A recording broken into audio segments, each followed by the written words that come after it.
Well,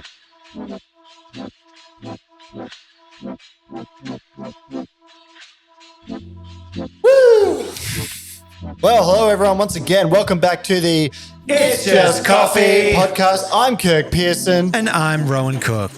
And together we are It's Just Coffee. We'll say it again. Now, before we jump into this, Kirk, this is a little hard to bring up. I have to start the pod on a little bit of a somber note. Something I hope I can rectify.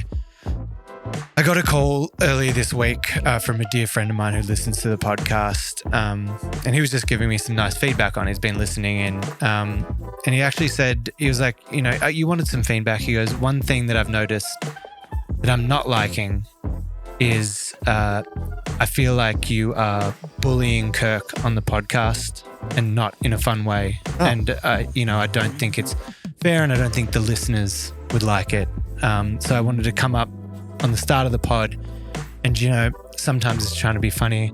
If I've ever gone too far, I just wanted to apologize and let you know how much you mean to me, and how great I think you are. And I've also just written a few words here that I wanted. What's he got planned? That I wanted to get into. No, I wanted to congratulate you on your dedication to work and to the craft. You take on so much. You're running shops, opening multiple shops, and then managing to do this podcast and do the research on all of our guests. So I think you do an amazing job at that. I wanted to thank you for your passion and openness within the coffee community. Not only are you someone that pushes the boundaries of what can be done, but you openly share that knowledge. I worked alongside you when you were in the Brewers Cup, and not only a lot of the baristas will try to hold back what they're doing, keep it secret. You're working with everyone, trying people's coffees, helping them out. Your competitors that you're going up against, you just want to better the world of coffee. It's not all about that singular glory that you're looking at. And the final one is, we could insert a funny joke here, but we won't. You're just a beautiful man. You're just a good-looking guy. You've got a wonderful scruff going in your face. I love when you get a fresh cut and you just look great. And I just wanted to thank you for being the co-host with me on this podcast. Kiss, kiss, kiss, kiss. What's he doing? Oh, it's a hug. Wow. It's a hug.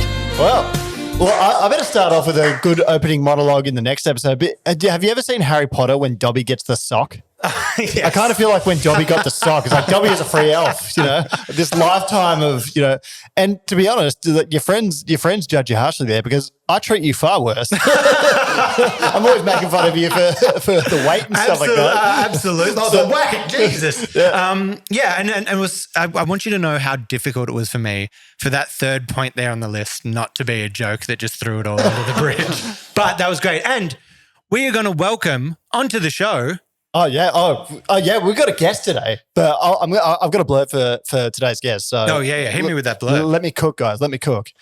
Today's guest has seen and done it all in coffee, starting off in London, where he rubbed shoulders with industry titans to mastering his craft in some of the world's best coffee roasteries and shops. But he has recently taken his talents to the cocktail industry, developing a single origin coffee liqueur that aims to change the game with coffee cocktails. Among other things, he has helped create the World AeroPress Championship and helped countless roasting businesses realize their own dreams. Today's guest is, of course, Tim Varney. Hey! What a guest. Welcome to the show. That was lovely. Thank you. And while we're just on the, starting off with just saying nice things about one another, it's like we don't know each other too well. We've met at like an event and that kind of stuff. But I just want to say, your name precedes you. As a young buck when I was coming up in the coffee world, the name was always thrown around. You're someone that's, built so much for the coffee community in this world. Everyone, if you don't know him, look him up. I'm sure you do know him if you're listening to this. Tim Varney, you're a great hero of coffee. Are you drunk? I am. I got into your Grada and I just wanted to get into that. Was that opening monologue of his awkward for you? Were you just sitting there like, oh, I was shit? Right in the middle of it. But it was lovely to witness. Yeah, well, I'm kind of feel like there's a haymaker coming my way still. I don't know. There was absolutely, as I said, it was hard not to throw in a joke there at the end. But that was actual pure sincerity on the fact. Write in, let me know when I've bullied Kirk, if you think I'm bullying Kirk, or if you want me to bully him some more. The Italian stuff? Yeah. Is that Well, as you guys know, I'm the resident Italian on the show, and I've got some anecdotes later for some Italian things Now, I've done this I've week. actually got to continue this somber note. A few here we things go. have been said about Italian. Well, you've been listening to the podcast here and there. Who do you think bullies who more? Well, most recently it's all been about the Italian discovery. Yeah, What is it, 6%? 6.25%. Yeah. There's a little bit of Dobby in there as well. So yeah, I think that's been the primary bullying that's been taking place. See, I've been whipping it out at home a little bit as well. See, last night, so I'm a vegetarian these days, and it's hard to get a good bolognese as a vegetarian. So I made my own lentil mince. Anyway, so yesterday I went to the full effort. I made the lentil mince and I actually made the pasta sauce, blending my own tomatoes, crushing my own garlic, all that sort of stuff. It was like really, really fresh and nice. My girlfriend tried to hop in and help me. I'm like, no, I'm the Italian in the household. It's taking it too far. It's really become my personality. But we are going to get either the ancestry.com or the 23andMe and get it in. In fact, let's get Liam while we're just doing the pod. He's listening to levels, but let's just get him ordering us a 23andMe. I'll chuck you the credit card. And we'll get it. 23andMe. How does that work? So is it Ancestry? I don't know. It's one of them. What do you supply for them to? Is it a hair or? I've never. I think it's saliva. Okay. To do it. I don't know how any of it works. I did it before and it was just like boring as hell. It was like Irish and English and something. Yeah, that was like, I fear that would be me as well. Yeah. All right, let's kick into this. We got some great questions lined up for you here. The first one, we asked this for a few guests, but it's got a little twist on it today. What is your go-to coffee order I'm interested in, and your go-to booze order? Coffee, well, I mean, there's not a go-to. I guess it depends on where I am, but it's a filter coffee of some sort for sure, an espresso or a white. Now, when so you go, nothing exciting at all. So filter number one though over espresso. You would pick most days filter over espresso. I start with filter every morning at home, and if I'm at a great place, I'll probably choose filter. Yeah. Well, I mean, speaking of filter, we have this planned out? We've got some filter sitting in front of us. Can you tell us what this is? Yeah, this is Diafanor Ruiz. Probably butchered that. It's from Quindío in Colombia. We're just pouring it up here. Liam wants some too. Liam. Sorry, no bullying. Liam, you are loved on this podcast and you're appreciated. So we're actually you're kind of guinea pigs at the moment because this is a test roast. So if it's really bad, just stay quiet. I'm just going to say it's amazing, regardless. That actually tastes like a kind of like a washed Ethiopian. I will say it's got that nice sweetness, bit of slightly floral. I actually rate that, Tim. That's good. Guess who brewed it? Oh, Kirk the barista. My name's Dobby now. Dobby. Yeah, Dobby. Are you going to release a new reel about this as Kirk the barista? Yeah, maybe. What happened to stop making fun of me? It was a serious question. It's a legitimate page with legitimate interest. It is. It's been going really well. So we got your coffee order. What's your booze order? I drink wine. Yeah, okay. So wine, then probably beer, and then cocktails third. But I've been schooled in cocktails recently, that's for sure. Yeah, okay. Yeah. I've never been a cocktail person, but only recently have I dipped my toes in. We'll get into a whole bunch more of that, but I will say on top, like mixology is like a whole art form that a lot of the public wouldn't really know how skilled I don't know if they are. like being called mixologists either. Okay. Apparently. Yeah. So mix-a-lots? What do they want? Mix-a-lots, yeah. So mix-a-lot. We were just talking off air about a mutual friend of ours, Orlando Marzo, the former world-class bartending champion, fellow Italian, and works here in Melbourne. And he like just having worked with him briefly, or just like seeing how he operates, I'm like, gosh, they understand flavor and extracting ingredients, not necessarily coffee on a level that I could never. So, absolutely. Especially when you look at coffee in cocktails, and so often we'll just like slap an espresso in it, but it's like too harsh, too, acidic, whatever it is. And it's like all about those balance. And it's kind of nice having that non-barista mindset you can see where they're like, no, I need to extract something different out of this.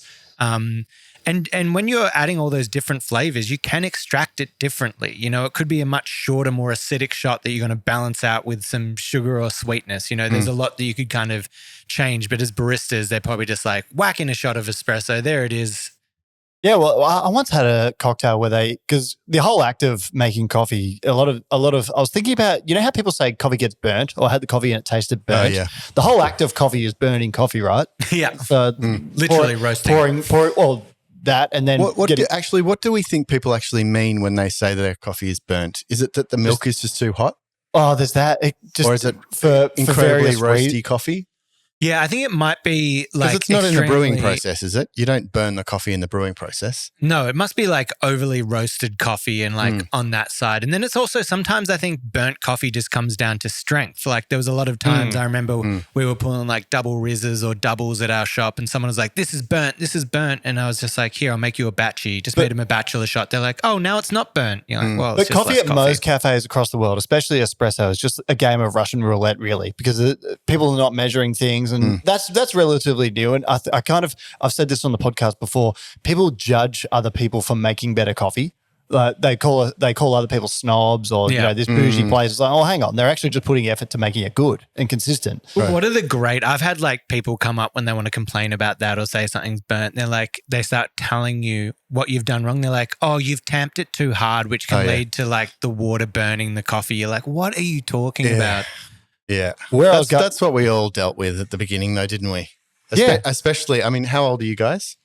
I'm 30. 35. Yeah. How old are you? Yeah. Anyway,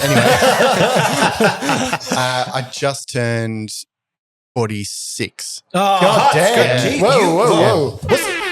What's the skincare routine? Because you look absolutely. You look younger than me. Here we go. We got some look props. at sure. This is we just got some ingredients coming in for a little segment later. Jack Daniels and a bit of Bailey's. All right. Lovely. But hang on, I wasn't done there. You're 46. You look younger than Rohan, who's 35. What's the skincare routine? What's the secret to looking? I've had a lot of work done. Yeah. No, I reckon it was living in Norway for 7 years. It's just cold all the time. So I think it looks after your skin. But honestly, there's no process or routine. Okay. I've actually got really dry skin, so I use moisturizer all the time. Yeah, right. Okay. There you go. Well, hot tip. A dash of hope for all us Move to Norway. Aging. Yeah, move to Norway. Is that a thing? I'm so disconnected from any like beauty skincare routine. Not from, I just moisturize, but is that meant to be a thing that cold weather places will leave your skin in better condition? I just feel like, things store well in a fridge. Oh, much like coffee, we're bringing it full circle. Well, there's a big Anglo-European influence in Australia, right? So the population largely white, and then we live in one of the pound for pound hottest countries on earth, and we get a lot of skin damage as well. So maybe Tim's a normal 46-year-old, looking 46-year-old. You could just take 7 years off my life, maybe. Perhaps. Yeah. But speaking of your time overseas, so I've got written down here, and speaking of burnt coffee, quality controlled for Illy in London. You worked at Members Room in London, head roaster for Tim Wendelboe in Oslo, founder of World AeroPress Championship, co-founder of Bureau Collective, now Stella Coffee and Grada Coffee. So you got a long and distinguished coffee career. Distinguished. Where's that? Just refer to that thing that you said at the start. I'll be hosting on my own next week, thankfully. But where did it all start for you? Like, where was your interest in coffee? Where did it begin? Begin. It was working at probably a place called BB's Cafe, which was it was all muffins and coffee. And I was a kitchen hand, and the barista didn't show up, and then they just threw me on the machine. So that was probably the absolute beginning. But I don't think I really started in coffee properly until Wendelboe in Oslo. Oh, that big statement. There it is. Yeah, okay. So all the stuff before was based on the fact, when I was in London, it was based on the fact that I was Australian and therefore I knew everything about coffee, which was obviously hogwash. I was completely faking it. So it wasn't, there was a real shock to the system when I moved to Oslo and saw where they were at with coffee. You get humbled a lot in that coffee industry, don't you? You can get too safe in a cafe or a spot, and you've learnt what you learnt there, and you think you're the big dog of like doing stuff. Then you go somewhere new and your eyes are open to like the world. And it's a good note for all the young baristas out there that you really always be humble, always be learning, and just know that there's always something better and there's another way to do it that you can always explore. There's the stereotype of the Melbourne barista traveling and saying, "Oh, I'm from Melbourne. I like coffee." Well, it was true when I went to London. But there's also the Melbourne customer. Oh, we're from Melbourne. We know good coffee. Yeah, even worse. And, Yeah, it is even worse. But I had a question. I'm gonna jump in here. That was meant for later, but you mentioned Tim Wendelboe. Of all your coffee jobs, I think on paper I would take the Tim Wendelboe job. Now, Tim Wendelboe, for those listening on the podcast that might be new, is a world-renowned roastery in Norway, Oslo in Norway. So Tim Wendelboe himself is a former world barista champion. Is that right? Yeah. So got a fantastic reputation for roasting excellent quality coffee. That would be my dream coffee roastery job. What was it like for you? And you had this kind of smack in the face moment you're describing. Yeah, it was. Well, I was in London at the time. I had a Norwegian partner. She got a job in Oslo that she never thought she'd get. So we were like, okay, let's get serious about moving to Oslo. I'd just been working for Illy as a quality auditor, which meant driving around London, tasting coffee and pretending I knew how to make it taste better, which was actually a brilliant job, but I didn't learn anything about coffee really. And so my partner's cousin knew that Tim was opening a roastery and cafe or coffee bar. And I thought, well, this is a guy I knew sort of in the industry. I didn't know him personally, of course, but I just wrote him an email saying, I'd love to meet you. I hear you're opening a coffee shop. Can we have a chat? And I flew over. He said yes. I flew over. We had a coffee that actually kind of turned out to be a bit of a job interview that I didn't know. And he offered me the job of espresso bar manager. So I was kind of looking after the sort of cafe side of things. And so that was my kind of beginning there. So it was really lucky of me to get that job. And there was only 4 of us at the time. And I was in the thick of it when I got there. Like, thankfully, I did know a little bit about running a sort of a bar, a coffee bar. So that was really helpful.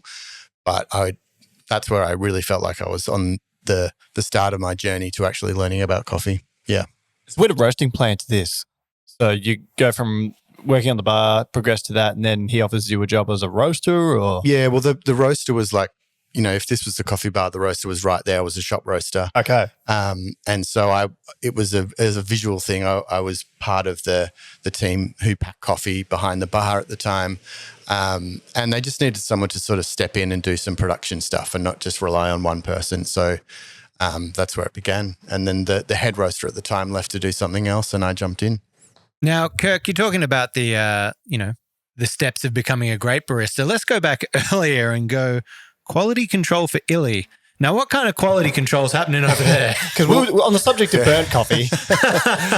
This coffee's not burnt enough, or? Well, at the time, Illy was considered, particularly in London, maybe not in Melbourne, but in London, it was like,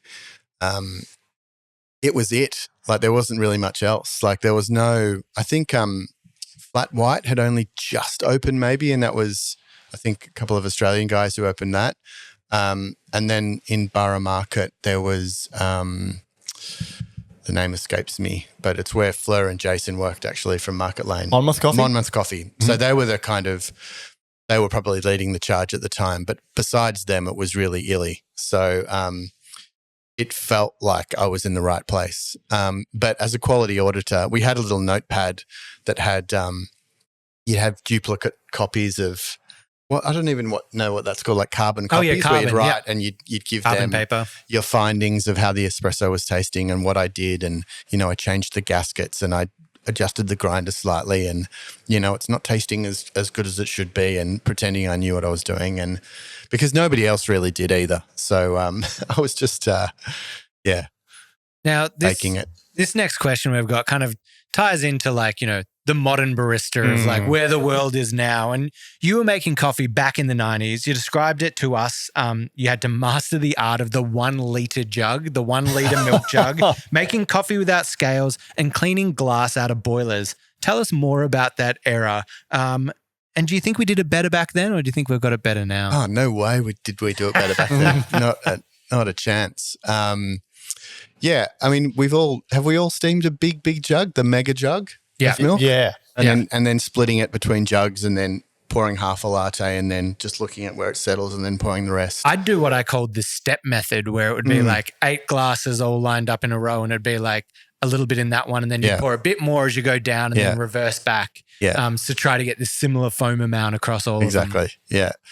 But that was back when it was like you were serving like 800 of coffees a day and it was one person behind the machine. It was a place called Il Fineo in St Kilda that I worked at, and they were a bit of an institution. It was a bakery. They ran as a restaurant as well, but that we pumped through kilos, and it was all takeaway, all lattes. Had a ball. Yeah. Do you think like the quality, so that's back in the 90s, right? Do you think the late 90s? Late 90s. Yeah, very late 90s. Do you think the quality of green since like the mid 2000s or whatever has increased or sort of decreased? Because I kind of feel like, in the last 10 years since I've been making coffee, I feel like the quality of green coffee available to us has actually gone down. That's my... Yeah, this is a half hot take for me. I don't think green coffee has at all gone down. I think it's gone up, but there are so many more people vying for that great coffee, that great green coffee. So I remember going to farms in Kenya and looking at the sort of guest book where people had signed in, and I'd seen like George Howell had been 2 weeks earlier, Doug Zell had been 1 week later, and then, Klaus Thompson and all of these names that we kind of knew. And I'd go back the next year and they were only on the previous page. So I feel like the pool of roasters has increased dramatically, and therefore it's harder to find those really great lots. Yeah, and that's substantiated by a lot of things we've spoken about on the pod, right? Like emerging middle classes in Asia and other countries and other regions of the world, just all competing for the same amount of coffee. And then we contextualize that with the current, I guess, discourse around the price of coffee. And so not only have we got the sort of issues from climate change or mass interesting weather events, there's also, increased competition for coffee. I think also a lot of relationships have developed as well with the really great producers. So some roasters sort of have first pickings in the best lots for that particular producer or cooperative. And I think also, I don't think I was a great taster at the beginning, and so some of those coffees that were real eye-openers might not have been that brilliant, but because they were maybe new to you or it was a really good example, then you were a little bit more enthused about that coffee and put it on a high pedestal, I suppose. One last thing on this topic from me is, a lot of Rohan and I have spoken about on the podcast before that sometimes we've actually met baristas that have never tamped. So like we've got this technological age now in coffee where, really can sort of get rid of a lot of the old processes that, aren't really essential to everyday coffee making. How can you contrast for people listening in? Because, for myself even, this will be an educational experience. What was coffee like when you were making it before the Tim Wendelbo era, the late 90s, the early 2000s, and then contrast it with what you see now? Yeah, I mean, it's very different. We're definitely in a better place. I like that. That's a wild fact that people have never really tamped coffee because I was shocked, and I came and spoke to these guys about it. I'm like, whoa. It's like people not knowing what a VCR is. Yeah. Oh, yeah. Or VHS. Gen Z. Yeah. Gen Z. Or floppy disks. Or, Remember the old MSN? 3.5-inch floppy? Yeah. All of that. Yeah. Look, it was all, where does the coffee go up to in the latte glass, and volume. And it was just about the cafes that were sort of better than the other ones really were just really good at steaming milk, I reckon. Mm-hmm. Everyone was essentially using the same coffee. It was more just about how well they steamed milk, I think. And that was my hot take a while ago for a majority of those cafes. I was like, to most people, how well the milk is steamed is almost more important than the coffee when, Totally. what's the foam amount? Like I remember people going up and telling you about how many fingers of foam their latte should be or their cappuccino, Yeah, and it's great to see that we're sort of dumping those antiquated milk drinks as well, and it's just about really well textured milk and the right amount of coffee to milk ratio, and that's a great milk drink, and that's all it should be. Oh man, you'll have to get in our comment sections with that one. It's 50%. Is there plenty of traditionalists? It's 50% baristas that follow being like, yes, thank you for saying it. That's so spot on. And then just like people being like, I'm disgusted if you're serving anything that isn't a cappuccino with more foam and this and that. And yeah, I mean, my other theory about cappuccinos in Australia is we a traditional cappuccino in Italy was probably a little bit closer to a flat white. All right, well that's a hot take. Yeah, and then we kind of butchered it a little bit by making the sort of iceberg foam. I call it the Mount Isa cappuccino. Exactly, and the chocolate sprinkles on top as well, chocolate powder on top, and so we got to a point where this isn't good. This cappuccino drink isn't very good. We need to invent something, the flat white, that is like a better version of milk and espresso. And I think that's kind of why the flat white became so popularized. Yeah. Because it was a way better drink than the Mount Isa. Hot take. Yeah. And not what's not really. What's the because the origin of the cappuccino was nothing to do with foam or anything, right? It was just milk being added to coffee, but it was more about the color. And they called it the cappuccino because there was the Capuchin monks in Italy, and the color that you would get from the brown and the milk mixing would match the color of their robes. So that would be the kind of dilution of milk that you'd have in the drink. Yeah, I believe. Yeah, that sounds about right to me. Yep. So yeah, you got this old era where you're manually steaming thing. Now we got like 3-headed milk steamers that produce excellent quality milk, and all these different machinery. So. Yeah, and I mean, at Wendelbo at the start, we weren't measuring anything. We were using the Stockfless maneuver, which was like distributing the coffee, and we didn't know how much was in there. We were just hoping that everyone was kind of doing it the same. And so, like there's always been a little bit of pushback by these traditionalists who don't they want the romance and they want that there's like skill in being a barista, but automation and scales and machines that steam the milk, well, not even steam, but warm and texture the milk for you is so much better. And your strawberry cheesecake bullshit, whatever, channeling Larry David there, was so good, like really good. And there was a couple of things that were really eye-opening. You didn't brew the espresso fresh, didn't matter, and the milk was textured by the Uber milk, and it was heaven. This is what and this is something we kind of need to confront in the industry is like, there's not I think we need to be a bit more daring in the way that we approach coffee because we're so far behind a lot of industries. And I was saying this on the podcast the other day with Zach Stubbletti Cook is like, we've heard about the first, second, and third wave of specialty coffee, and now I kind of feel like we're in this innovation wave where it's like the amount of machinery that's coming out that's going to help us produce better things and solve a lot of problems in the industry is just astounding.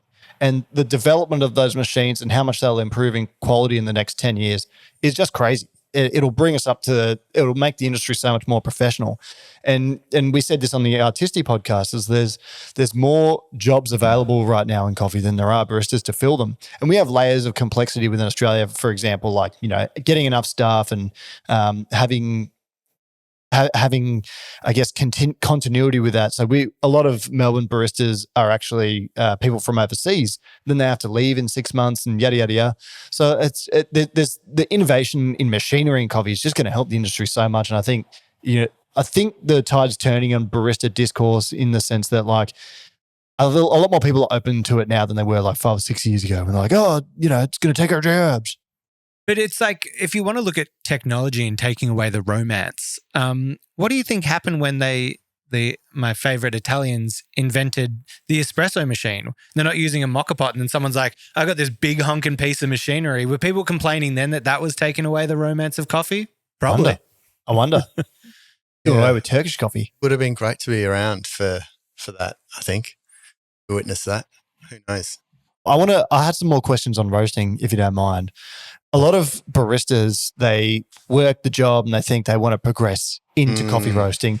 I tried it for a little bit. I absolutely hated it. And I think a good dose of reality for a lot of people is that it's not just roasting coffee. It's cupping lots of coffee. There's roastery fires that you'll eventually have to deal with, a lot of safety things. Lots of heavy lifting of bags that people might not realize. So the risk. It's difficult if you want to do it well. And for a production roaster in a big company, a lot of the time you're following a curve. So what's the best things about coffee roasting? What are some of the worst things about coffee roasting? I guess without question, the best thing has to be that you are tasting a lot and you're really getting your tasting skills to a high level. A barista has that opportunity as well. Like they need to hone their skills on being able to taste. Like that's going to get you to the next perceived jump in your career, which might be roasting. But it's boring.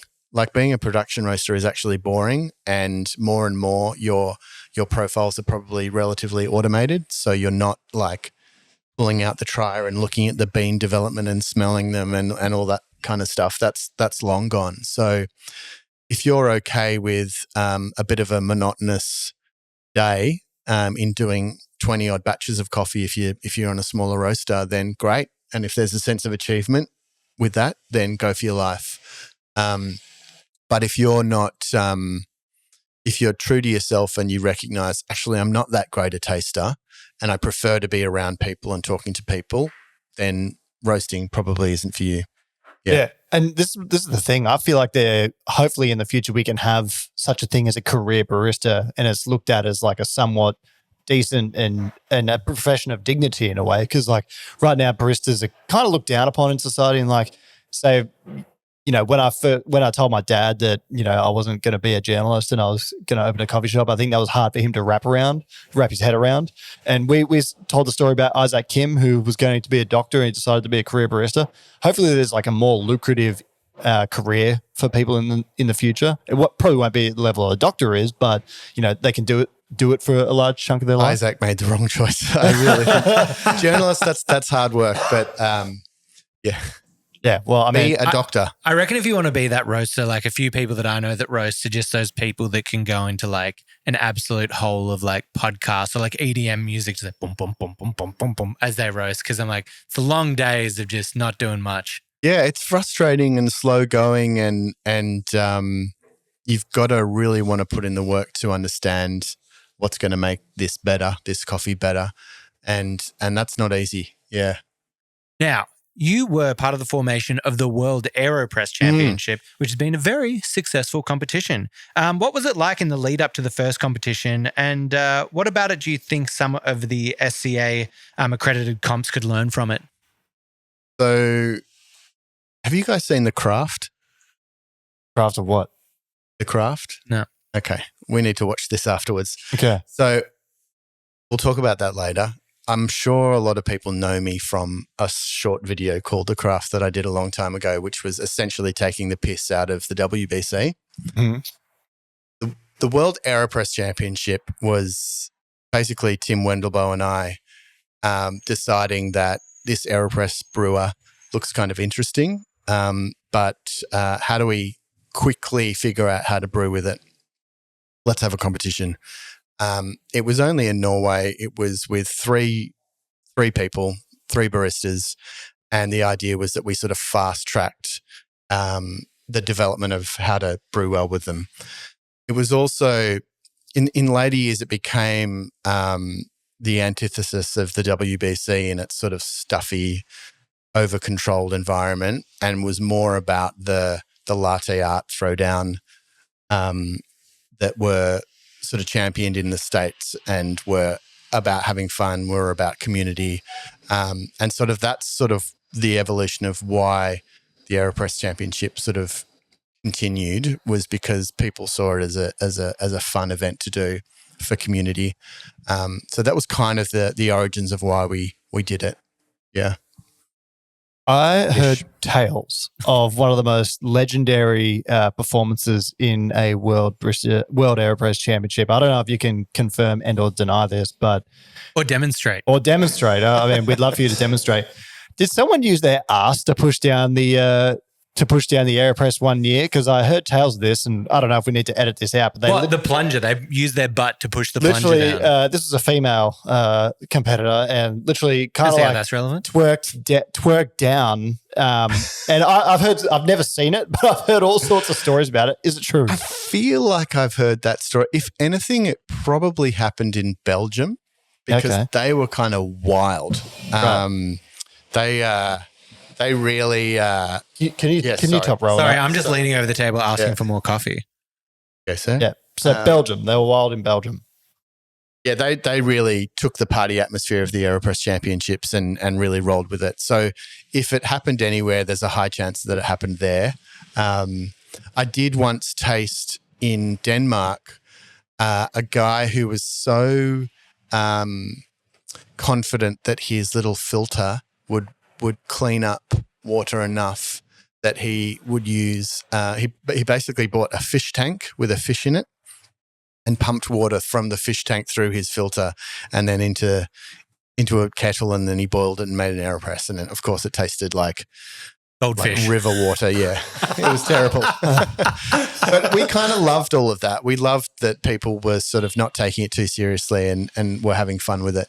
That's some amazing theatre. I'm into that.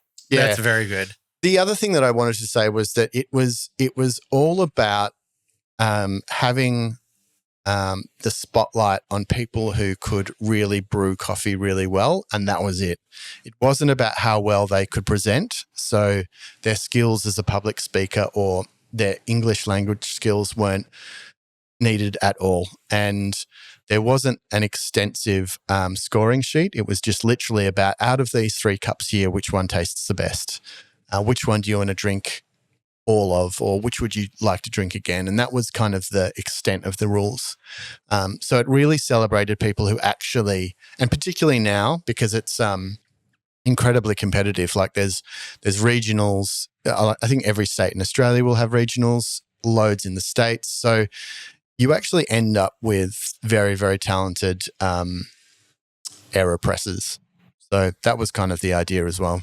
Some people take the preparation incredibly seriously for it. I know we just recently had a comp here in Melbourne. I know some people that really put in some hard yards to try and be the best. Yeah. Now, just quickly on that, I know there's going to be lots of different recipes and ways to do it, but just for like the basic beginner at home, the AeroPress, what's your kind of like go-to recipe, fail-proof? Are you doing the inverted? Are you having it sitting up straight? Are you two-papering? What are some simple things people can follow? I never make AeroPresses, actually. Okay, next question. Yeah. I think what I'd probably often do is we used to publish a book called The Annual, which listed every single recipe from the top 3 winners of each country. And so I'd flick through it and just stop on a random page and brew that recipe. But I think a good starting point for me is something like 12 grams to 200 mils of water, inverted. A lot of people, like 2 minutes, maybe brew time. I mean, it's always going to taste pretty good when you do It'll that. be all right. There's some simple things you follow. If you've got good coffee, you're going to be okay. Yeah. A lot of people use the AeroPress in the compulsory round of Brewer's Cup. So it's like that's the part where everyone has to use the same coffee, but they can do whatever they want to brew it. And they'll use the AeroPress because you can make the consistently sort of best coffee using it, which I find interesting. You don't use it in the comp to win, like in your open service, but using the compulsory. And I actually had a question, and which will segue into another question, but it's particularly relevant because of where I went this morning. So I learned in researching for this podcast, you actually covered for Bowen Holden when he was first opened Patricia and he took his first holiday. So what was that like when you were doing that? So his baby turned out to be monstrously successful. What was it like taking that over? Covered. Yeah. I don't know if I stepped in for him, but nobody can emulate Bowen Holden. He's a very particularly talented person. So I was kind of helping out. Timing was right for me to come in and help out. But I had a blast there. I was a bit rusty on my barista skills. But it was a lot of fun. It was an insane amount of coffee comes out of that place. Even now, after I think they still make 1,200 coffees a day. Yeah, I think that was Cool. kind of I think 1,400 was kind of the max that they did when I was there.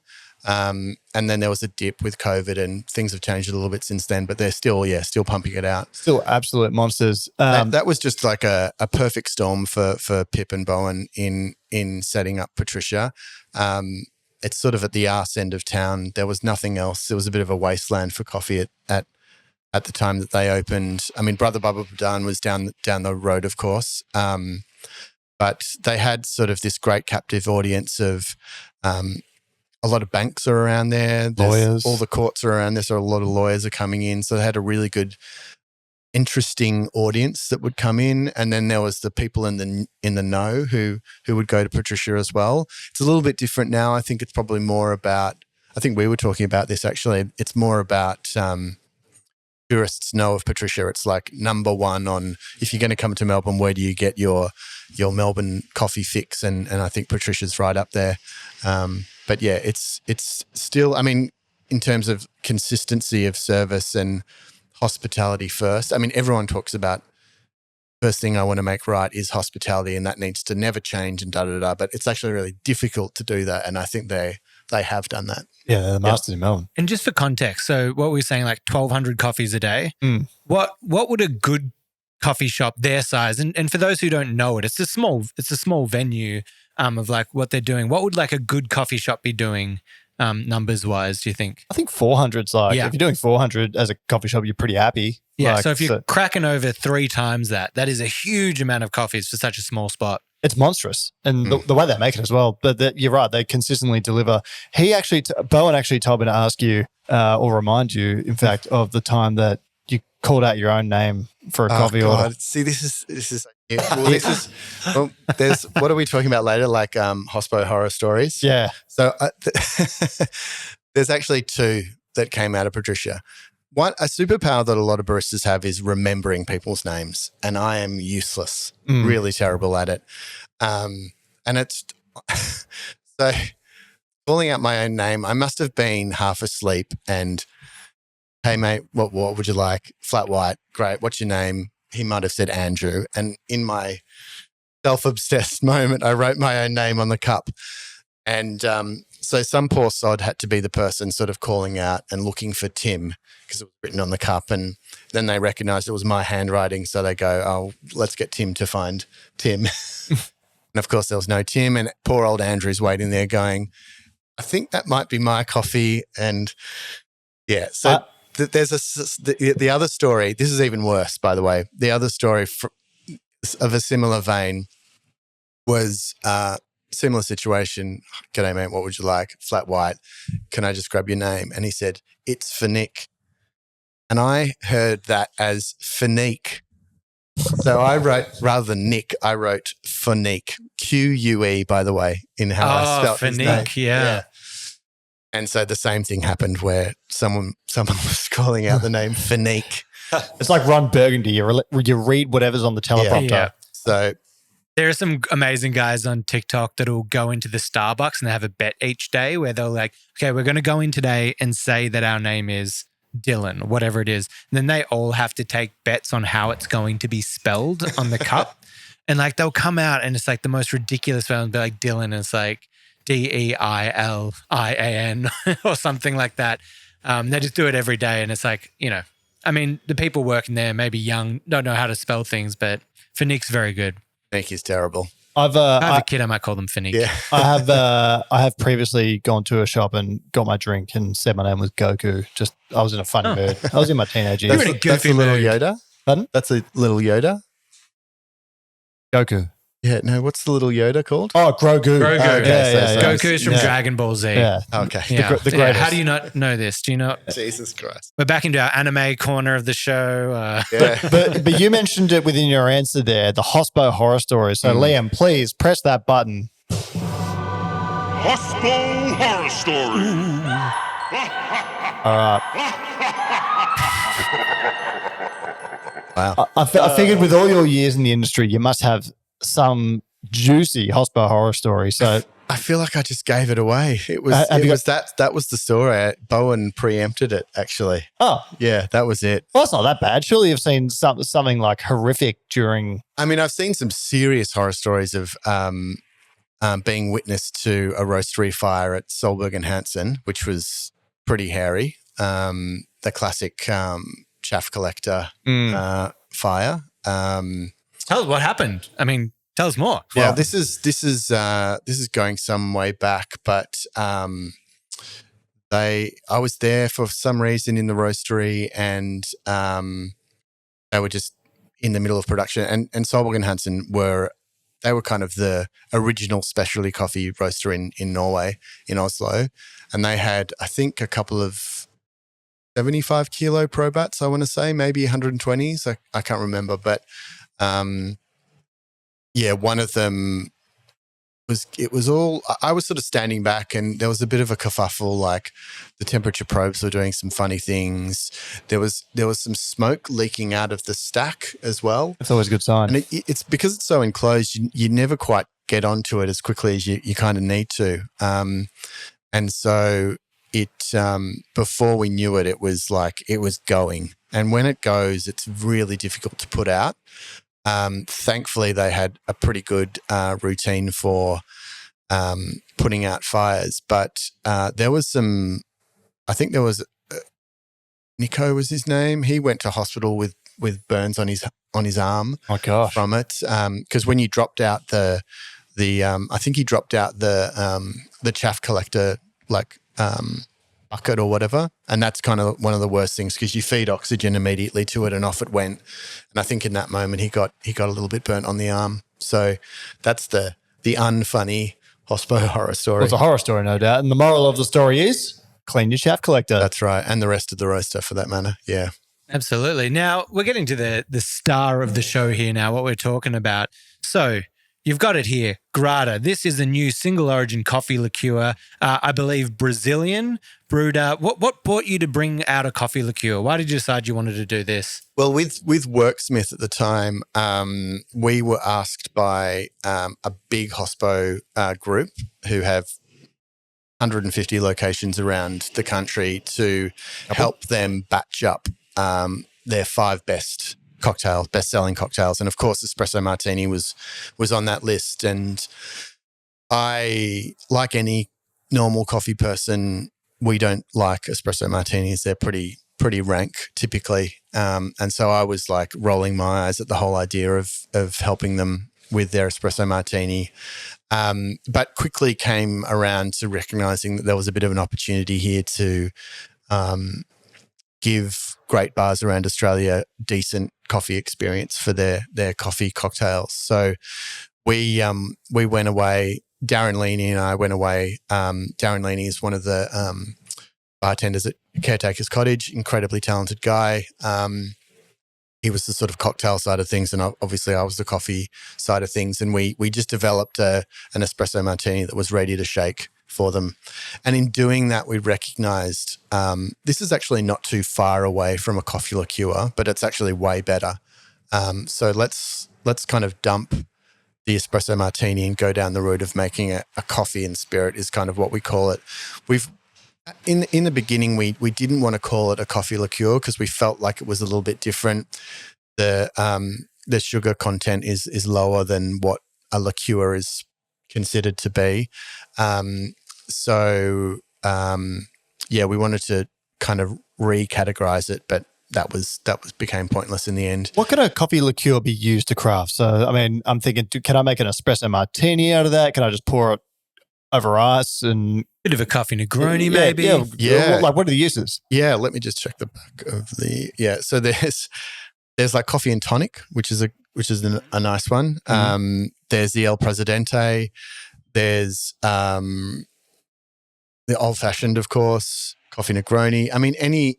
There's a lot of like those sort of darker, richer cocktails that can have a coffee component for them to work really well. Heading into summer, I reckon I might have to hit up some of those coffee Negronis, you and I, Ron. Oh, mate. A couple of coffee Negronis in the sun. Just a couple of good-looking blokes glistening. Yeah. Except our skin not looking as good as Tim's. Tim's. Because we haven't spent 7 years in Oslo, which, We'll get there. We'll get there. But what's been the biggest challenge making a product like this? Because coffee is so hard and complex. And then, mixing it with a spirit, I imagine, is, that on steroids. And you've gone to the effort, and I don't think we elaborate on this. This is a single origin coffee liqueur. So you've even gone down to the farm here. So you're trying to introduce this concept of single origin coffee liqueur into the bar world. Yeah. So run us through the challenges of in developing the product, and then I guess sort of the challenges on selling it to people. Yeah. Well, I guess the biggest challenge has been, bench testing a recipe when you brew coffee on a bench testing kind of environment. It's really easy. You can filter it really easily. But doing big productions of it was a lot harder. And the filtration side of things has been probably the most challenging part. And what complicates things in filtration is that when you add alcohol to coffee, something magical happens where there's some suspended solids that sort of come back into the liquid. And so it's been a real challenge to filter it, to brew large scale, of course, and the process of both the process of adding sugar and the process of adding alcohol has been a lot of work to work out. And it's all new to me. Like, I'd never been in a facility that does any of this kind of stuff before. And we've had to work with a couple of people. The first group were a little bit too closed doors, and I didn't have enough input into how we were doing it. They sort of said, look, as long as the water goes brown, we're all good, right? And I'm like, not quite. Not really. Not quite. So yeah, it's been a long journey, and we're only just getting there. And I think we decided to go with Brazilian Pulp Natural purely because it's kind of quite a coffee profile, I'd say. So it was a soft entry into bartenders who are used to using coffee liqueurs that are probably quite heavy and chocolatey and just chocolatey. classic. Yeah, exactly. Also, most of them use flavorings on top of the coffee side of things. It's typically an obscenely concentrated brew as well, which is vile. There's a point in which when your concentrate is too concentrated, you can taste that profile in brewed coffee. So we definitely avoided that. And that was the first thing all the co-packers said, we can improve your efficiency. Like, this recipe is silly and da-da-da-da. So there was all of those little challenges. This is number one, and we're really excited about doing a number two that's real contrast and hopefully brings bartenders along and for them to understand that, coffee is as complex as the whiskey that they have a really good knowledge around. Now, I'm going to run and just quickly grab the Kahlua because I want to do a side-by-side taste of this lined up here. Live on air? Live on air. Okay. I mean, it's like 9 o'clock in the morning, but, we've got to try it, right? Also, just as I run off, quick question. Oh, there you go. Liam's going to grab it. I think it's just up on the bench up there. What's it now? I'm assuming making all this and bottling is very hard. Could you get into a range of like a seasonal one, or is it just too hard to get like that? Does it just need to be like a full product launch? No, I 100% want to do really short runs of seasonal stuff in collaboration with other people as well. That's for sure. Yeah. I think that the more that we show people the array of flavors that coffee actually has, because in this is really only sugar. Well, not really. It's literally only sugar, a vodka, or a neutral grain spirit that we've distilled into a vodka, and then the brewed coffee and nothing else. So it should be much more representative of just that coffee rather than like vanilla, caramel. There's no color in it. There's no preservative except for the alcohol, of course. So what give us a look at the color contrast there, Rohan. Is there any contrast in color? That looks yours looks a bit lighter. It's a little lighter. Who are you going to do? Are you happy to share a glass with me, Kirk? If we just have a little sip? Yeah. I just want to do a little side by side. Yeah, you can kind of see there a little bit more. Now that I've filled it up, you can see this one's like a lot darker. It's pretty much there's almost certainly a color added to. And I also just learned that Kahlua isn't. I got to hold it up to the camera here. don't know if the light's hitting that. It's actually not even vegetarian. Oh. Yeah, Kahlua. It's got some kind of like ground. Some in the filtration they use animal parts. Yeah, right. There you Or go. maybe it's like a binding agent to kind of like separate solids. I don't know. Yeah. Maybe it's like, what do you use eggshells in wine to not clarify, I or was about to say filter or that, whatever. yeah. Difference night and day. They Night crush. and day. This is just like a sickly sweet kind of punch in the face, where this is like a nuance, still classic coffee flavors, nice little bit of sweetness coming in, but it doesn't have that like sugary punch you in the face. Like you could just throw that over a rock. That's the Kahlua there. Well, now Throw this, that over a rock this and is a regular Tuesday for Ron. I don't usually drink on this time of the morning. oh but- yeah, always just at 9 o'clock. So I'm gonna hit the Kahlua. I think the bar is really low as well at the moment. Like an unbelievable proportion of bars use Kahlua, and bartenders know coffee. Yeah, yours is infinitely more nuanced. There's like a bit of citrus in there, I find, and that classic coffee flavor without like the artificialness. Yeah, it probably almost tastes almost herbal against the Kahlua as well. It's almost more Amaro-y kind of world. true. Like, you know, Yeah. So I could just pour that aperitivo. over a nice ice and just drink it Yeah, raw dog. yeah. That we often raw dog.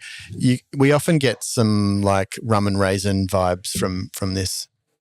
Really nice. Yeah, and that's Yeah. it, you know, compared to like hardcore spirits, you're sitting at what, like a 16% alcohol level here. So it's also like, it's a lot more gentler. Like you could, you know, have a couple of those over the night without it being like too crazy. Totally. Yeah. And I mean, the beauty of this is it does actually shake down to an espresso martini as well. So you don't need to create a blend of another coffee. I mean, that's the other thing about espresso martinis is you have, in the purest way, you have a freshly brewed espresso that might be a blend of two different coffees. And then you use another coffee ingredient, typically Kahlua, and it becomes this sort of pedestrian, no nuances left. And it's the sort of coffee flavor, and that's it. Yeah. Right. Now, you've spent so much time, you know, working in the coffee industry, now transferring over to the booze industry. What are the biggest differences that you're finding between the two of them and that you've found working in the industries? Bartenders are a whole lot more cooked, that's for sure, than baristas. How so? Imagine working behind a bar for 10 years and Oh. drinking practically every night. Late nights, Yeah. different living hours. It is. It's I don't know how you would sustain a normal lifestyle No. doing that. Yeah, there's a lot of amazing bartenders that I've met who are lovely people and have come out the other side in a really good way. But there's a lot that I've met that have been really affected by the really difficult conditions that they're having to work in. I think that's the main difference between the people. There's a real there's sort of an affinity between baristas and bartenders. We do relatively similar things in many respects. There's a lot more money in booze, that's for sure. Yeah. There's a whole lot more attention on bars from media, from Australian media. You know, we've all read the Australian entrance into the top bars in the world that recently came out. There seems to be a better appreciation currently for what bars are doing versus what coffee shops are doing, I suppose. What else? I kind of feel like, for a long time, you know, coffee's looked up to wine and the cocktail industry, and there's an interesting sort of discourse around coffee pricing as well that we can draw parallels on. No worries if you're out on a Friday night and you drop $20 on an espresso martini, but to go $20. Yeah. Oh, where are these served? I want to go get one of those. Yeah. Where are you getting a $20 espresso martini? Wow, anywhere you can go woo with girlfriends, But how much cocktails you're getting up into the 25 to 30 range now, right? Oh yeah, easily. And then paying $6 for a flat white is some sort of crime against humanity. You know, I don't get it, but Yeah, I think going into, I mean, there's obviously the very traditional bar where you walk up to a literal bar and there's bottles on the shelf behind you, and but on the flip side, you can go to places like Birdie, for instance, in town. There's no kind of bar. There's certainly no bottles on the shelves. They're not shaking any drinks. So I feel like there's a lot more kind of progressive stuff happening in the bar world for whatever reason versus what's happening in coffee, I think. I mean, at Birdie, right, they've got they're doing little rotten apples. They get these tiny miniature apples, put them in some chamber there's no bad bacteria growing, and they purposely rot the apples into this white little foam ball and then make this amazing apple cocktail that they serve it with. But those guys have taken it to another level. If you haven't been, it's in Melbourne Central, right? Yeah. It's in right in the middle. Which is strange, but it's interesting experience. I follow one of their bartenders on Instagram, and I was seeing they were preparing some kind of mushroom thing to make a cocktail with it. Just like we were talking about before, they just do flavor pairing so well. Yeah, it's a great experience. They're certainly doing things a little differently there, that's for sure. Now, do you think, looking at this, the espresso martini has become somewhat of a woo girl drink, a bit of a party drink. 20 people walk into the cocktail bar late at night, and the bartenders must hate it. 20 espresso martinis up. Do you reckon you can turn it into a classy drink with a beautiful liqueur like Grada? The espresso martini, a classy drink? No. No, I mean, maybe we can chip away at making them a little bit better, but I don't think I'd be caught dead seriously ordering the espresso martini. Oh, I'd love to get a pap photo of you just knocking down an espresso martini through the window at a bar. Send us through an image. Send us through your pap shot if you ever see Tim Varney ordering an espresso martini or drinking one at a bar. Good luck. Good luck. Yeah, go for it though. And then what do you hate most about bartenders and what do you hate most about baristas? Let's pair them off one another. Oh, this feels nasty. Yeah, let's get nasty. Well, I was just really nasty to bartenders there. Hate most. I think we're probably coming out the other side a little bit with baristas in the taking ourselves too seriously thing. I think there was, a bit too much head down, hide yourself behind the espresso machine barista, lacking kind of any semblance of hospitality from them. I think that was what I disliked most for a while there. I think we're coming out on the other side though. That would probably be the barista side of things. Bartenders, I don't know. I don't know. I mean, they're a bit overwhelming sometimes. They can be particularly outgoing people. And a bit rowdy for me. Maybe. Well, I suppose that you've got to be if you're going to be in that environment, right? You kind of do, yeah. Well, I want to ask you before we head into the later segments of the show. Have you got a top 3 favorite bars and favorite cafes in Melbourne? You've been around the game. Yeah, bars. I think. Naturally, and I've got a bit of self-interest in this. Caretaker's Cottage probably would be my number one. They're just good as well. Yeah, so they just really get I think they got ranked number 19 in the country or maybe in the world recently. 25 in the world. Oh, wow. Which is amazing. They get then the hospitality of what you're talking about. Yes. They're one of the ones that I went in there once and then as soon as I went in the second time, it's they knew who I was. They were they're like, I know you're barber. And they're like, you work with blah, blah. Just the level of detail was insane. They're always so accommodating. It's great. And that's kind of a little bit what Patricia was really good at as well. No matter what you ordered, you never got any attitude from them at all. It was always very warm. And I think that they are masters of that at Caretakers. I think for that wild experience, as we mentioned before, Birdie is probably up there as well. I'm kind of fond of Apollo Inn as well. Yeah. One of the Trader House. It's obviously venues. very, la-di-da bit and zhuzhy, that, but yeah. it's a great experience. Yeah. They're probably top 3, I suppose, bar-wise. Shit, you really should have an answer as a coffee person on what great venues you should go to in Melbourne. But honestly, And I think I spoke to you about this when we were at Sub-Zero, is that Project Zero, sorry. What's it called? Project Zero Coffee. Okay, where's that? 140 King Street, Melbourne. Nice. Was that I don't tend to visit enough coffee bars and coffee shops, and I need to definitely change that. Yeah, but I've obviously got a soft spot for Patricia. I've got a real soft spot for Assembly in Carlton. And and a local for me is Core as well. Oh, they do good stuff. They do I really haven't good been stuff. there. Well, Michael, the owner, and his partner Danny, they just kind of chuck out the rule book when it comes to making coffee. They've got decent coffee machines on their bar and do things in a wacky sort of way. That's really interesting coffee. And small batch as well. Oh, yeah. Recently went there, reluctantly had a takeaway filter in a paper cup, sat it in the car cup holder for too long, and then had a sip and it was heaven. Now, as we're talking about trends of drinks, do you mind if I use your liqueur to make a little drink? Yeah, here? I was wondering what was Kirk, happening. Yeah. I might have to, I'm sorry it's early, but you might have to dive in on this one. Oh, here we go. Take one here. So have you guys heard of an Alaskan duck fart? This is a layered cocktail that starts with a coffee liqueur at the start.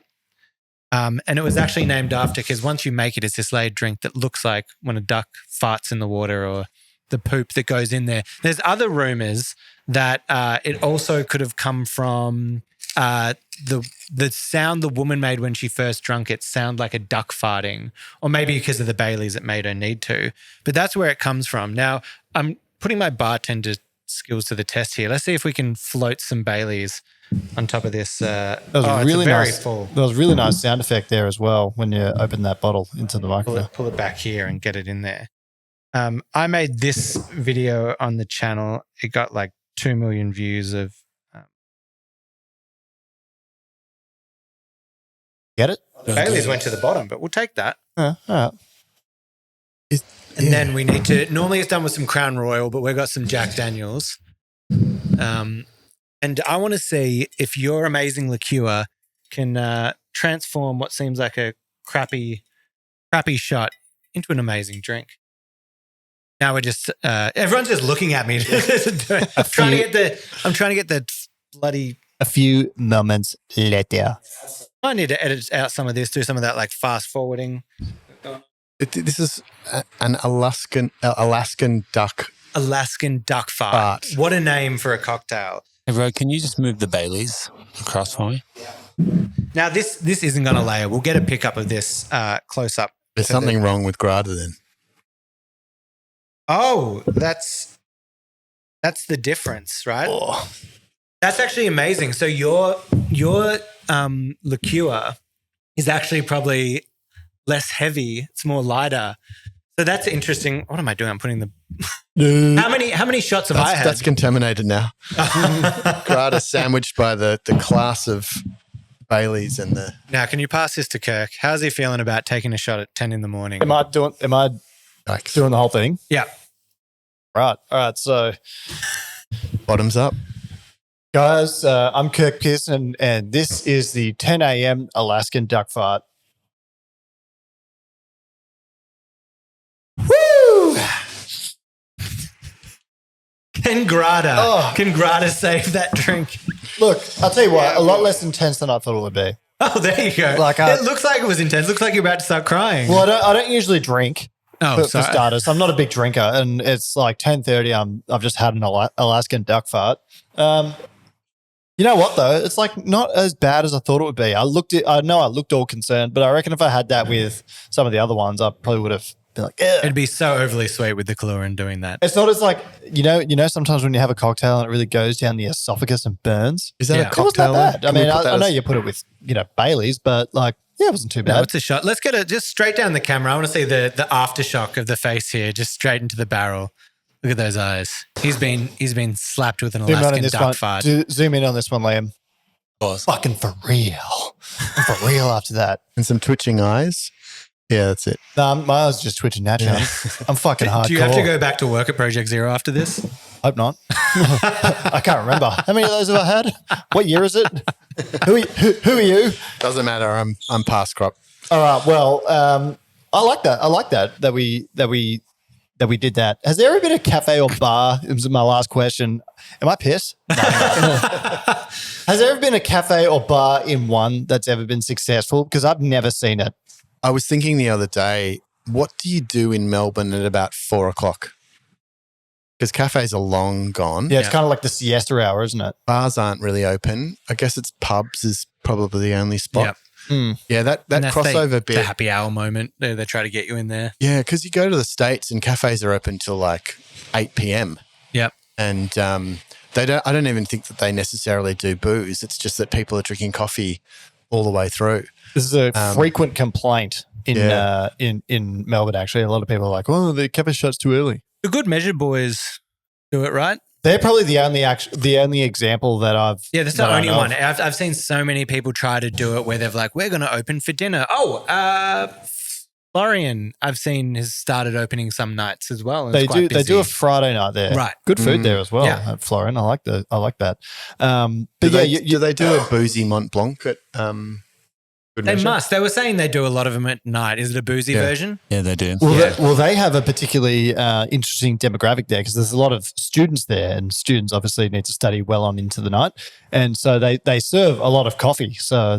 But they're as a standalone bar as well. They're quite successful. Wrong to assume, is there a lot in Asian countries as well? Cafes will stay open a lot later in that, right? Yes. I actually had some Saudi guests in at the cafe the other day, and they said, over in Saudi Arabia, coffee shops are open till like 2 a.m. The vibe's completely different because obviously no drinking there. Yeah. And then I think it's kind of easier to socialize because it's so hot. It's interesting. Australia is one of the few places where we close quite early comparatively. Yeah, what is it, 2 o'clock? 2, 3 o'clock, yeah. What time do you close? 3. Yeah. I think that's pretty standard for a lot of places in Melbourne. Are you, mate, you you look a bit hot. You look a bit hot on the collar after that shot. I am. You look like you're sweating a bit. Has it affected you? Are you feeling okay? No, I think so. I am quite hot though. You're looking very flustered. Yeah. I think it's probably time for an extra hot take with 2 sugars.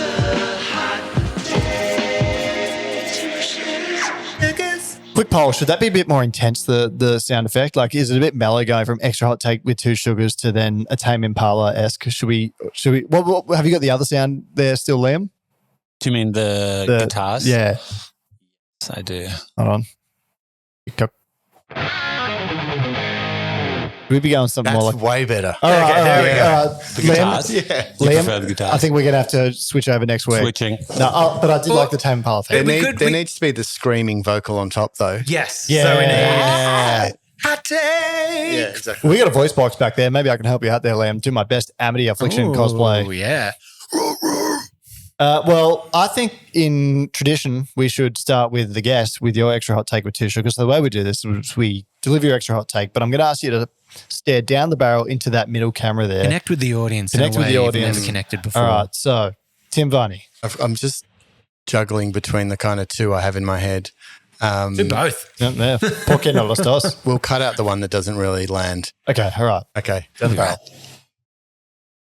I want to say that co-fermentation in coffee is worse than putting sugar in coffee. Oh.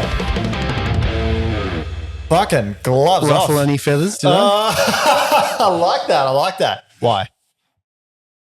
Well, I actually don't truly believe that. I think co-fermentation is fine. No, stick to the guns. I don't like that sugar is treated so badly and frowned upon by a lot of people. So it's sugar being put into coffee? Correct. And what's your gripe with it? I think putting sugar into coffee is kind of fine. Okay. But majority of baristas, I would say, think it is sacrilegious. I think I have to agree with you on that one. It's like a side of just like it's cooking, it's ingredients, it's balance. If you can find that balance. Yeah, it's seasoning, I suppose. Yeah. See, my take with it serving anyone the coffee that they want to drink is like, who gives a shit? Just make them. If they're paying for it, you're not drinking it. Like, who gives a shit? So, I mean, I agree with you. I like it. I like the introduction there, the co-fermentation, because you were at the start of the podcast. You're like, oh, I really enjoyed the strawberry cheesecake the other day. And don't worry, we're going to chop that up in the cutting room. Yeah. So we're going to remove you saying I don't really believe that and just going straight into it. Well, it's interesting. Joe, Wait, let me just make up some fake reactions here just to do it. You hate co-ferment and you want to punch Kirk. First. Oh my God. fuck you, Tim Varney. Well, every part of me wanted to hate that drink because of the co-fermentation, because I'm supposed to not dig co-fermentation. But in that particular drink, it worked great. Yeah. Well, but I don't think I haven't tasted enough good co-fermentation served as a black coffee, as a filter coffee, and that would be the real test. Well, and it's interesting you say that because we had Joe from Rumble on the podcast recently, and he kind of said something similar on the podcast. He's not a fan of it at all. And he came into the cafe and also to the cafe that I run, Project Zero Coffee, and also had a strawberry cheesecake latte, essentially, which is a blend that we use using a strawberry co-fermented coffee. Now, and I'll repeat something I've said on the podcast before. I'm someone that's sold for a living washed geishas, natural geishas, doing my Sub-Zero thing, and tried to make that work. And it's just too expensive, and it doesn't always taste great. Whereas a co-ferment does. It's like consistently good. And I only charge $6.50 for a strawberry cheesecake latte. So it's pretty reasonable for the consumer. And they smell it as they walk in. Were you about to chime in there with something? I was just going to say, I think I said it last week as well. For me, with the co-ferments, for whatever reason, I'm fine with it mixed with milk, like when you do your Lamington lattes, your cheesecakes, all that kind of stuff. And then I'm fine with it in like batch brew, like over ice with like whatever. But whenever it comes to like, I don't want it in espresso or long black or anything like that. Totally. And I totally understand that. But for my hot take 1.0, I guess, I've got two for today, but my first one, I guess, will be is like co-ferments are specialty coffee's best friend. And because it invites so many more people into the industry. And we've had this whole debate over whether it should be in the best of Panama or a cup of excellence, and I don't think it should. They're not the same thing. I'm okay with it being in a World Barista Championship because like you're competing for a different thing. You're not judging, what the best coffee is. Is it currently allowed in the WBC? It is now. It is now. Okay. And so like I don't really have a problem with that because if you're a judge in that capacity, you've been trained to do it for a long time, and you pick a strawberry co-ferment over a Finca Deborah washed and/or natural geisha. I mean, you should kind of have your privilege revoked. Like they're not the same, and I think most people in the public would choose a coffee like a conventionally grown coffee of that caliber over a co-ferment. Like they're just not the same. Do you think there's an argument for it stalling the development of washed coffees presenting characters of strawberry? That's a great question. I don't think anyone's ever brought it up in that way where we've talked about it. And that very much so could be. But strawberry is a pretty uncommon note to get from a washed coffee, is it not? Insert other co-ferment ingredient then. Blueberries. But even still, like I think you'll typically usually only get that from a natural coffee. I've had very few exceptions to that. Like there's the odd Pink Bourbon from Colombia where you taste strawberry, and it's like, and that's kind of like, shouldn't we just appreciate that's what washed coffee offers us? That's what natural coffee offers us. Like you shouldn't be trying to hybridize all the flavor notes of one process into another. Like this is why natural coffee is natural coffee. This is why washed coffee is washed coffee. How important do you think the quality of the coffee is when you're making like a co-ferment? I don't think it's that important at all because So could it just be used as a way of like if there's like a bad batch of coffee or something that's not well farmed or that needs to be like used, you're just like, great, just co-ferment it and chuck it in a barrel and let's still make some money for these farmers and that. Well, yeah, that's one example of it. And I think Project Origin even do this with their supernatural lots. And like a lot of people throw shots of that in the industry, not publicly, but in the industry. And I'm pretty sure that they use a lot of floaters. The delivery is here on here we go. time. Yeah, we always Every time. He does listen. Yeah, wrong place. Head upstairs, he mate. pivoted. But like, so there's the floaters and there's the sinkers in when you're fermenting coffee. So it's the sinkers that are usually used for like that's good quality coffee, and the floaters, like there's not often a second use for it. So Project Origin, my understanding, I could be wrong with this, I'll get them to confirm, the floaters are actually used and fermented like in an extended fermentation. And like a lot of people would consider it defective, like good experienced tasters like yourself, but customers love it because it's like these big, huge, fruity notes with, some people would taste Parmesan. Well, I guess it's when the process is masking the faults in the coffee, and maybe with subpar coffee you can give it a new life by co-fermentation. Yeah, I would say often floaters do have that fermenty Parmesan-y smell. Yeah, and so Poo jokes. Poo jokes. Yeah, okay, all right. No, you're just going on about sinkers, floaters, and I was just, my head just goes straight to the toilet. But it's a second life for coffee, and even with co-ferments, like again, I don't think they're the same. And if you think that a strawberry co-ferment is a better quality coffee on a score sheet than a Finca Deborah washed or natural geisha, Yeah, it kind of you're dreaming. It reminds me a little bit of the natural wine movement that's happened in Australia in the last 15, 20 years. In the beginning, there was a lot of producers who were really clumsily producing pretty faulty wine, but it was kind of new and interesting. But since then, there's some unbelievable examples of super clean, natural wines. And I think that there's probably a case for every kind of processing in coffee to get better and better all the time. And I think we're probably in the infancy for co-ferments, for it to be maybe toned down or a little bit more nuanced or whatever to make it really sing. Yeah, and I had a really good take then on co-ferments that I've forgotten. Oh, sorry, I really jumped in on you. No, I've forgotten it. Is That's it all good? right. Well, you can think about it while I chime in with my hot take. All right, go. How does that work? And I don't know if I've talked about this. You have to look down the I've got to cam- look down the okay, camera. I'm just going to say you up here. I don't know if I've said this as thank you for the pointers. I don't know if I've said this on the pod, but it just happened to me again recently, and it really ruffled my feathers. So Here we go. I'm liking this.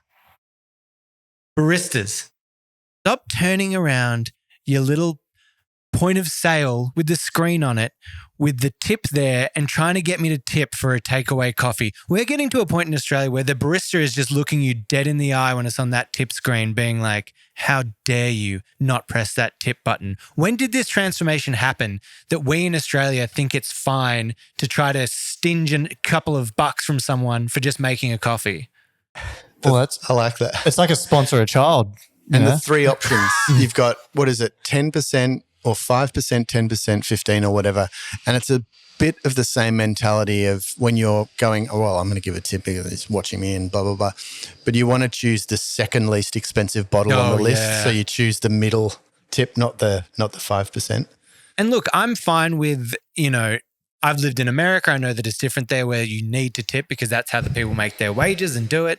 I would hope now that with, the raises of minimum wage and all that the employees are getting paid fairly at their places. And I'm fine tipping when you sit down and you get exceptional service and you get treated very well. But if I'm walking up to the register, ordering a takeaway coffee and walking out the door, I don't think you can give me the look wanting that tip. Yeah, right. I've got to be honest. I've not experienced this yet. Maybe I'm not going out enough. I think not everywhere. A lot of the time at some places, the tip thing will come up and the server will often lean over and be like, oh, don't worry about that. Skip past that. Great. They get it. They get what's going on. But there's been on more than one occasions. You almost want to tip them when they do that. Yeah, I know. I'm like, oh, thank you. Here's $5. All right, let's put this scenario out there though. They're asking you for a tip in a kind of uncommon, unconventional tipping environment, right? Mm-hmm. Where it's probably going to be a lower amount that you would tip. But if you go to a bar where it's more common to request a tip or have the thing come up and the actual tip would be so much higher, you're not considering that rude. No, I absolutely am.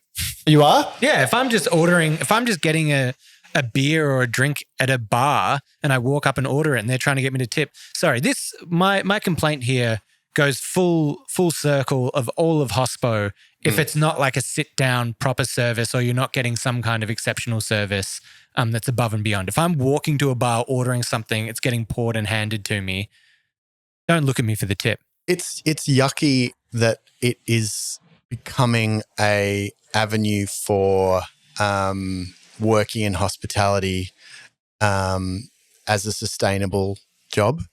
And it's a way to bump up the attraction of actually working in hospitality. And it's a shame that we're having to use that as a technique to maybe keep people on.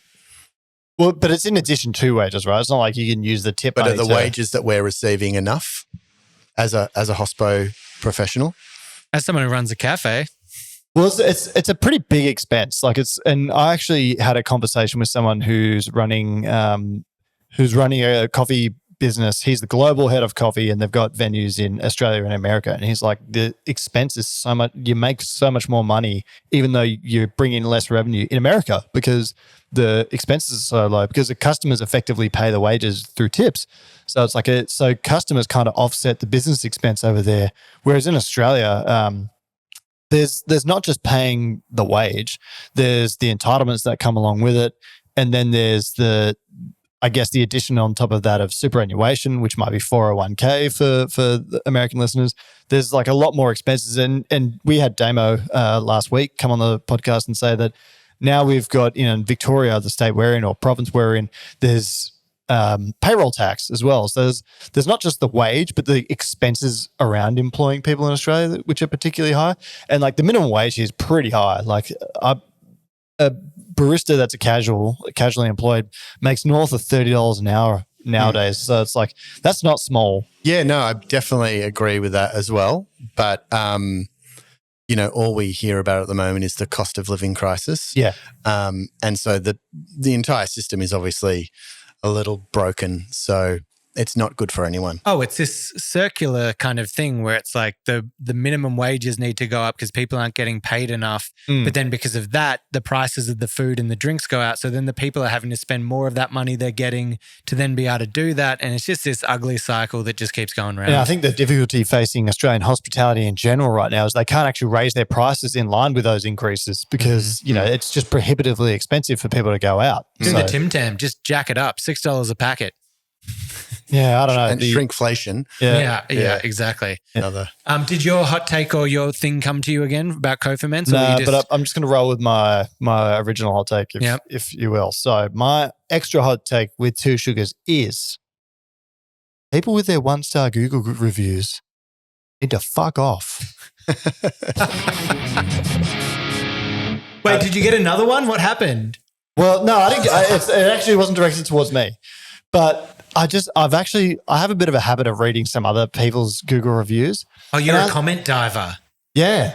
But I've seen some of the Google reviews. I saw a 1-star somewhere because there was a coffee shop that didn't do mochas or tea. And it's like, I get how that's an inconvenience, but does the punishment really fit the crime there? It's like if someone's a new business and you leave them a 1-star review, it's actually quite damaging to them. Absolutely. For a lot of reasons. And also what type of person are you where you get in a city like Melbourne where you can go get a mocha on, every 20 meters, where you need to take the time to go live a big, long review about not being able to get a mocha at one shop? The damaging side is it brings down that review, which is horrible. The other side of it, I think everyone is now completely blind to 1-star reviews. I think when you look at reviews of things, they're more there for a laugh because if someone's writing a 1-star review, it's just going to be some ridiculous thing that they're pissed off at. I'm more interested in a 3-star review. I'm like, hang on now. Hang on. What happened here? This is going to be more telling than a 1-star review. But just to remind people out there that they can be liable for defamation if they actually defame someone in a Google review. So I, of course, studied. Well, have you struggled with this? Have you been? No. But I studied journalism at university, and one of the famous case studies that we had to do was that actually someone who did a food critic went and reviewed a restaurant in Sydney, and the review was so scathing that it really impacted their business because it was in a newspaper. They successfully sued him for defamation. Right. Because he was able to prove that the article, which there's no way for anyone to really substantiate what the critic said, but what he said actually impacted their business so badly that they were able to successfully sue him for a lot of money. Is that why people always need to say allegedly when they're talking about something that hasn't been? You need to say, in my opinion. Because if you're saying something that's like, if it's an opinion, there's everyone's entitled to their opinion. Free speech is protected. But if you're saying something that's potentially salacious or defamatory about a business, if they employ less than 10 people in Australia, I think it's less than 10 people, they can sue you. Right. There's some comical ones of 1-star reviews where it's said, haven't been, but heard it's really bad. Yeah. Like there's some absolute shockers like that. But I mean, it's a bit of a joke, isn't it? It's a shame that people actually kind of read into it. I think the only thing you could possibly do with it is if they've had a lot of reviews, you can kind of get a gauge from how many stars they have. And if they're above 3.5, it's probably a relatively safe bet. Yeah. Now, we've run very long, but when you have Tim Varney on the pod, when you got Tim fucking Varney, you run long. You know what? Everyone just sitting in their little cars, sitting on the train on the way to work, listening to their little coffee podcast. They're going to be like, great, I got an extra half hour to get me through this day. Some serious reason this one. This is a good podcast. It was a great podcast. And I'll have to say just early on, we'll have to have you back on the show again. Next week? Will you come back? Time next week? Yeah. Will you come back? Oh, of course. And you can hear my opening monologue to Rowan. My dedication. Here's all the reasons I hate you. I might even need some theme music. Oh, get Liam working on that one. All right. Mate, thank you so much for coming by. What a breadth of knowledge. I know we would love to have you on because I'm sure you got a million more stories. And as well, I really loved as we started getting the co-ferments at the end there. I started to see a little fire in the eyes, getting you revved up. Very passionate there. It was the distraction technique for me. That was good. Yeah, I like that. Absolutely. But if you have any questions or you want to write in, let us know your hospo horror stories or your hot takes. Write into hello@itsjustcoffeepod.com or hit us up on the socials. So if I'm a bar, hospitality business and or retail consumer, how the fuck do I get some Grada? Oh, yeah, there's the question. Hit up grada.au. Yep. Grada.au. Are you on the socials? We're on the socials as well. It's at grada.coffee. And it makes a hell of a coffee cocktail, doesn't it? It sure does, baby. All right. And we got some new volumes coming out in the not too distant future. But thank you. And I'm also going to plug Stella Coffee. Oh, Get Stella some Stella Coffee. Coffee. Yeah, Pardon me. It's Stella. Yeah. Diafano Ruiz, I can attest. What Yeah, we had good. there was beautiful. There was not like bad. some nice sweetness coming through, very floral, a little bit of Ferrero Rocher on the end. You could have given that to me and fooled me as to say it's a washed Ethiopian or something. Yeah. That's good to know. I feel like it's a bit flabby. I think we can do some work with this one. Yeah, but so am I, and everyone likes me. So let's. Hell yeah. I can second that. Have we had a weigh-in today? Nah. Oh, might have to do that one. I've been a bit naughty. I've been very naughty. I'm down 2.2. Okay. Ooh. Well, all right, I might have to go for a jog. I mean, I would go for a jog if someone wasn't getting me drunk on the podcast, but you know. Hey, drunk jogs. Yeah. Get around. Yeah, we should normalise it. We should normalise it. But yeah, thanks so much again for coming on. Thank you. It's been I a really pleasure. encourage everyone to order some Grada. I'm going to get some. I'm going to make some coffee cocktails. Beautiful. Might have to make one on the channel. Yeah, do it. All right, we got this. Thanks so much yet again, and we'll definitely be getting you back on the podcast. Loved it. Thank you. Thanks for getting this far as well, people. Thank you. And next time we're going to elaborate on the skincare routine. Oh, yeah. We're going to have to do it all live on the pod. Skincare breakdown.